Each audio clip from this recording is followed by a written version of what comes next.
এই স্যুপটা এত বেশি টেস্টি ছিল, আমার কাছে তো ভীষণ ভালো লেগেছে। আমার বিশেষ করে ঠান্ডা লেগে গলা ব্যথা হয়ে গেছে, সেইজন্য বোধহয় আরো বেশি ভালো লেগেছে। নিজের এলাকা বলে বলছি না, এই রেস্টুরেন্টের প্রাইস অনুযায়ী খাবারের মান অনেক অনেক বেশি ভালো। এখানে আমি অনেক আগে থেকেই আসি, এখন নতুন করে ডেকোরেট করার পর ফার্স্ট টাইম আসলাম। এখানে একটা কিডস জোন দিয়েছে ওরা, খুব সুন্দর লেগেছে আমার কাছে এই কিডস জোনটা। প্লেসটা কিন্তু অনেক বড়, আপনারা চাইলে যে কোনো ধরনের পার্টি করতে পারবেন।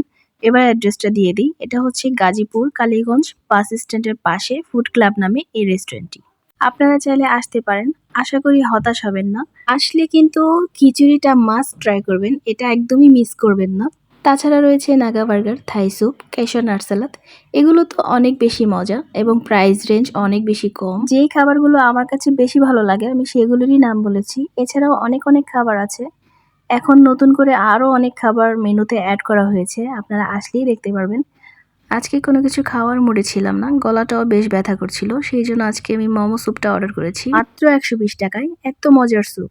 বাই দ্য ওয়ে, আমি কিন্তু কোনো ফুড ব্লগার না বা এটা কোনো প্রমোশনাল ভিডিও না, আমার ভালো লেগেছে তাই আপনাদের সাথে শেয়ার করেছি।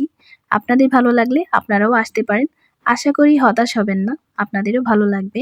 গাজীপুরের আশেপাশে যারা আছেন তাদেরকে আমন্ত্রণ জানাচ্ছি, এতক্ষণ ধরে ভিডিওটি যারা দেখলেন তাদেরকে অসংখ্য অসংখ্য ধন্যবাদ।